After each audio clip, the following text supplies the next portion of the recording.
Yo, what is up? It is your boy Zether, back with part 5 to what if Deku had Shirakumos powers.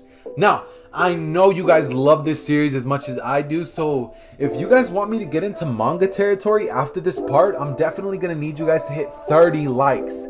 If I get 30 likes and I get at least 5 comments telling me to get into the manga, I will be uploading the next part of Shirakumos powers as soon as you guys hit that.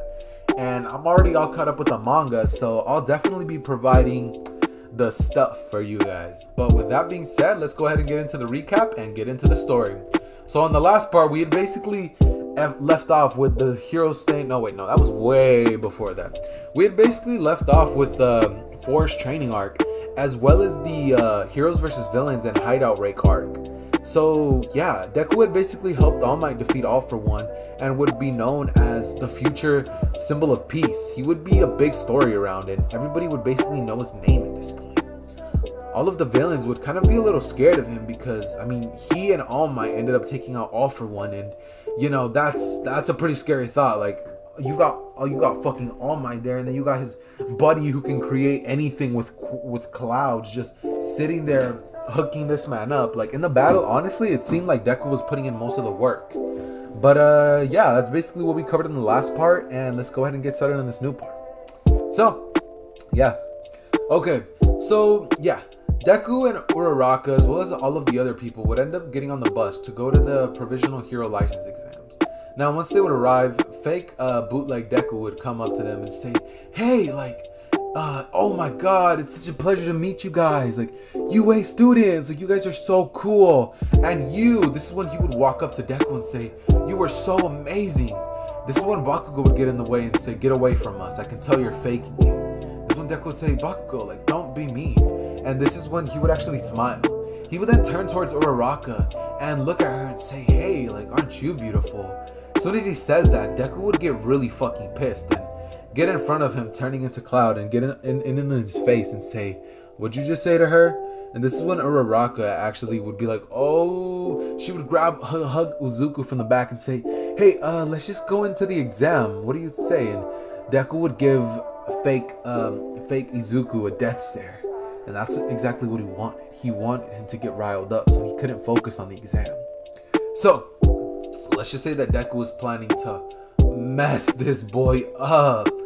Okay, as soon as the exams start, they're getting told what it's gonna be, and they're basically told about the little ball throwing and how you have to hit people 3 times to get eliminated, as well as to eliminate other people you have to hit at least 3 targets. Now after that, the crushing of UA would start, but this time it would go way different. Now as soon as everybody comes in and starts trying to throw their balls, Deku would create a giant cloud dome around them and protect them from every single ball that it came their way. After he does that, he begins to fly in the air and pick up all of the balls that were around him. And this is when he would throw them at all of the people around them, taking almost everybody out in a sort of Wind Boy powers type of way. So after this, Deku would have actually purposefully left the kid who can make earthquakes in the ground, and Deku would look right at him. This is when he would basically teleport behind him and send a huge 15% smash at his face, sending him flying straight into a rock. This is when Deku would look at him and basically proceed to get in front of him and pick him up by the shirt and say, if you ever look at her like that again, like, I promise I will make sure you can't become a hero. And this is when the guy would basically be like, oh, okay, I'm sorry. And Deku would proceed to hit all of his spots with the ball that he has, making him pass and giving him one of the biggest scores. Inuyasha, Inumasa, I think that's what his name, Inumasa, the guy who had beef with Todoroki. Inasa, yeah, Inasa. My bad, guys, I definitely butchered that. The rest of the class would basically end up passing as well, in a different sort of manner, but everybody else in the entire class would end up passing, meaning no beef with Todoroki or Inasa. None of that really ends up happening, and Bakugo doesn't fail, Todoroki passes, so the entire class is actually all good. So they end up all basically getting their hero license, and that's that for that little pro license exam. Now after that, they basically get back to class, and after getting their exams, Aizawa walks in and he begins to tell them that the purpose of getting their heroes exams was to go in hero internships with other pro heroes who can help them get into, you know, really cool battles and stuff like that.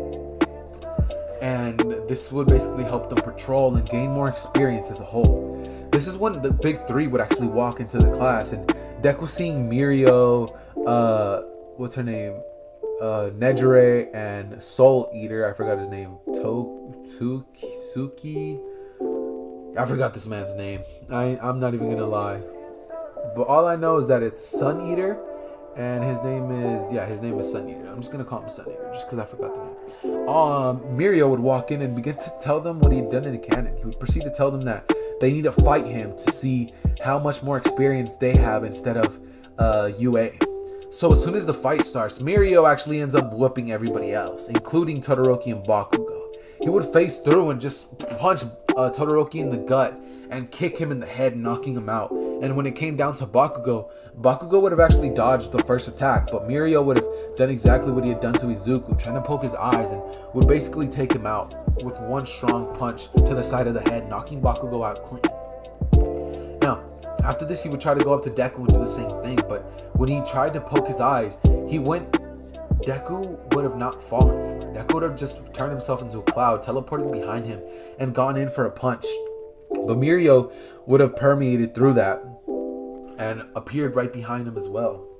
This is when Mirio and Deku would go into a battle to see whose ability to phase through attacks is better, Deku's turning into clouds or Mirio's permeation. The battle would last for about 10 minutes, and Deku and Mirio would actually go at it pretty hard. They would both be seen smiling during the entire battle, and they would be having a blast fighting against each other. Deku would try to get Mirio into his traps, but Mirio would just phase out of them. And every time that Deku tried teleporting at him, Mirio would sense this and would basically avoid all of the things. This is when Deku would proceed to use One For All and would proceed to go a little harder on Mirio, ending with basically Deku catching Mirio off guard because he becomes way faster after he uses that, and would proceed to fly around at top speeds, using his clouds to catch Mirio off guard. He would proceed to create a bunch of clones, and all of the clones would basically overwhelm Mirio, making Deku the winner of that fight. Now, as soon as Mirio gets up, he's like, wow, dude, like, you are powerful. He'd say, what's your name, kid? And Deku would basically tell him, oh, my name's Izuku Midoriya. This is when Mirio would tell Deku about interning with Sir Night-Eye and how that might help him. And Deku would proceed to tell him that sounds like a good idea. He would proceed to go up to All Might and tell him if it's cool with him. And All Might would tell him that that's actually pretty good since he actually used to be a sidekick.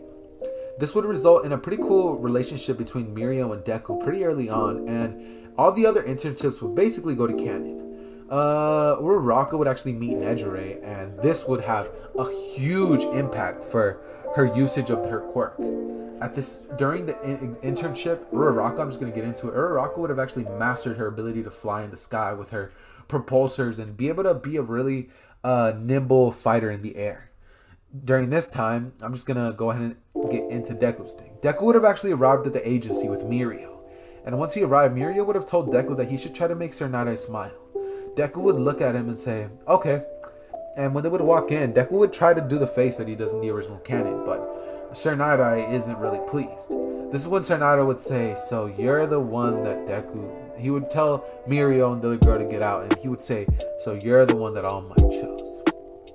And would then say, I don't see why he picked you, he should have picked Mirio. This is when Deku would actually be a little offended by this and find out about the revelation of that All Might was going to give it to Mirio. Deku wouldn't be hurt about it in this version since he knows that All Might was looking for candidates. It's not like he was the only one. And Deku would basically proceed to tell Sir Night-Eye that he could prove that he deserved One For All, and that it wasn't just handed to him, it was worked for. This is when Sir Night-Eye would basically laugh at this and say, if you can take this stamp from me, then I will personally take you in as my internship and accept you as All Might's successor. This is when Deku would say, that's it? Too easy. He would create 20 clones in his office, and in about an instant, Sir Night-Eye would try to use his quirk, but realize that no matter what he does, Deku ends up getting the stamp anyways. This is when Sir Night-Eye would tell him to stop and say, I've seen your future. You ended up taking this from me no matter what I did. I deem you worthy. And this is when he would basically tell Deku that he's going to be working under his agency.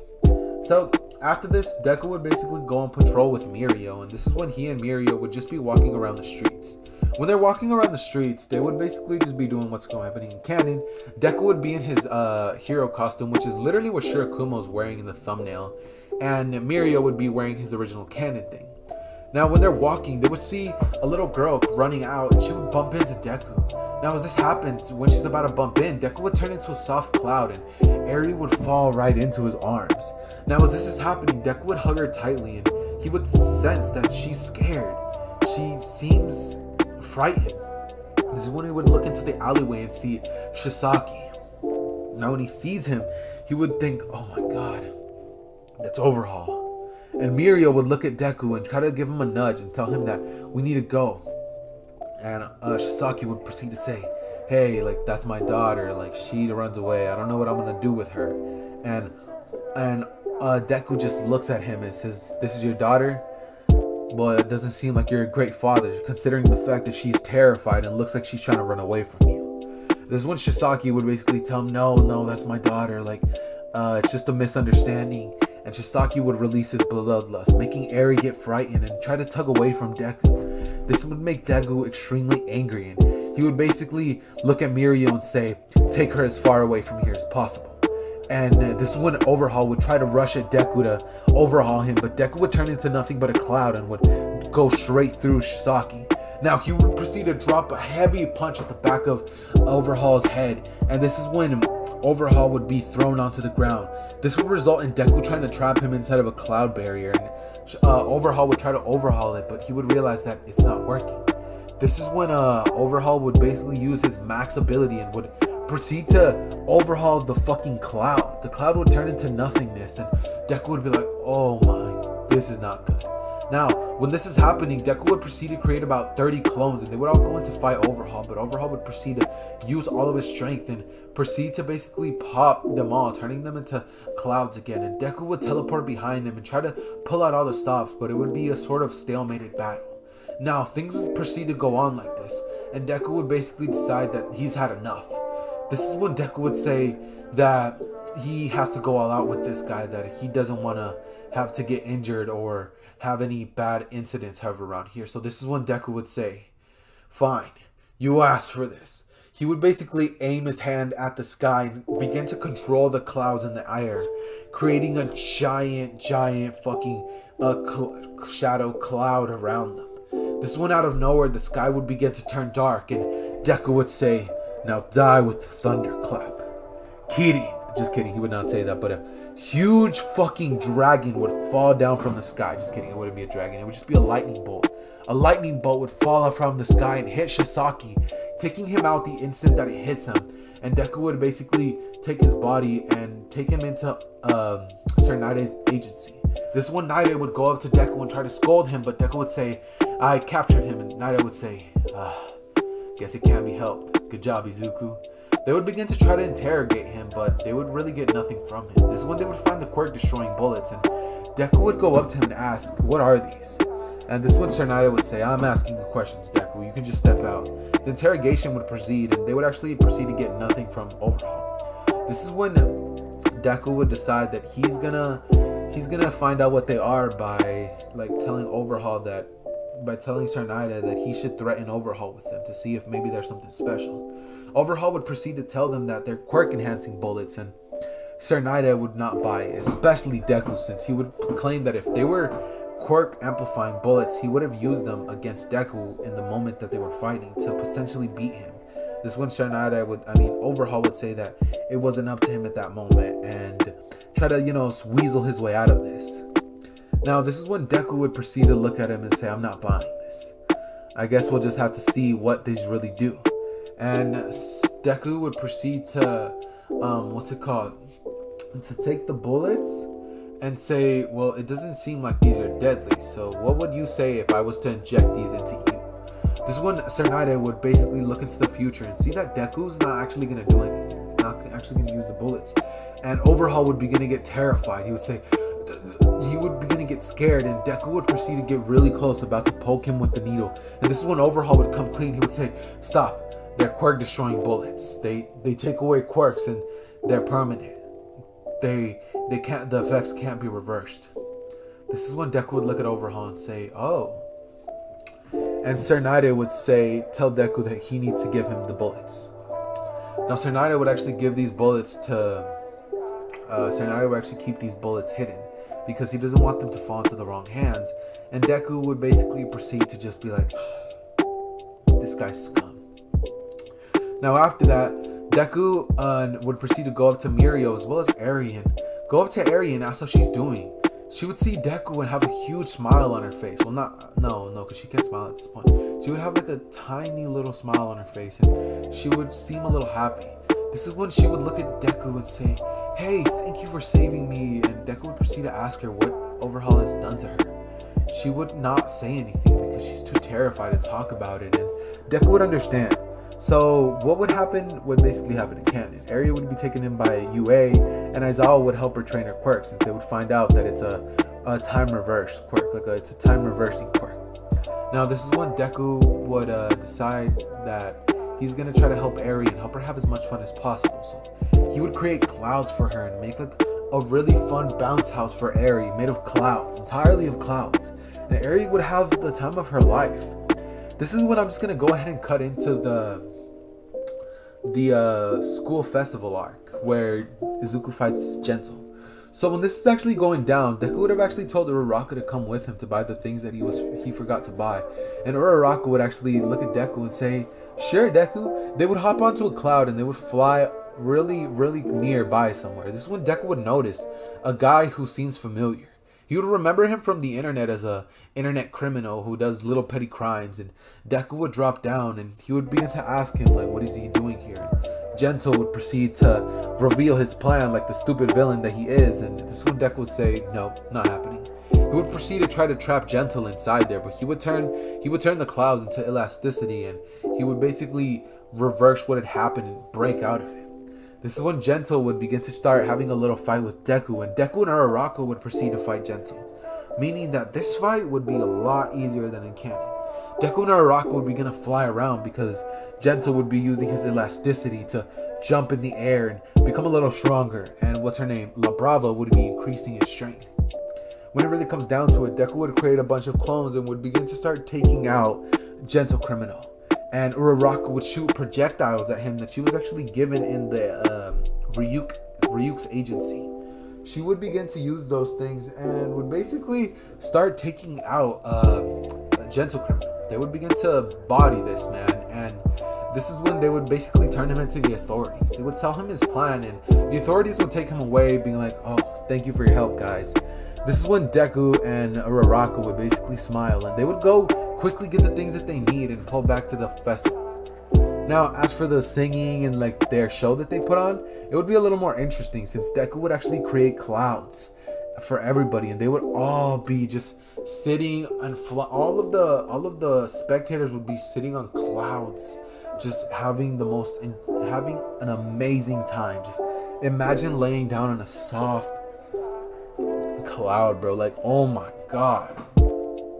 Yeah, so that would be much more enjoyable, and Deku would actually be making Eri have the time of her life during this time. Eri would be having an amazing time at the festival, and Deku would proceed to, tell Mirio that he's thankful for, all of his help with taking care of Eri, and Eri would actually proceed to look at Deku and thank him for everything that he's done for her. Deku would say, "It's no problem, like, I would do it again just to see you smile." And Eri would actually smile to the thought of that because Deku had just said something really nice to her. Now, this is where I'm going to be ending it off, boys. I know this is a little bit of a short one, but like I said, guys, if you guys want me to get into the juicy stuff, like the real juicy stuff, you guys are definitely going to have to be smashing the like button, as I'm going to be getting into the manga material pretty soon. I'm definitely going to need I'm going to need 30 likes to get into the manga, and I'm definitely going to be needing a couple comments. If you guys can do that, part 6 will be out pretty soon. And for all those of you who don't want to get spoiled in the manga, I would just recommend not watching it. But most likely thing is that I'm probably going to be getting into the manga. I need a couple of you guys to really let me know what you think about that. Should I get into the manga or not? If I do, the story is definitely going to get way more interesting. I can promise you guys that. But with that being said, oh wait, one more thing. Join the Discord server down in the link below. But with that being said, Zether out.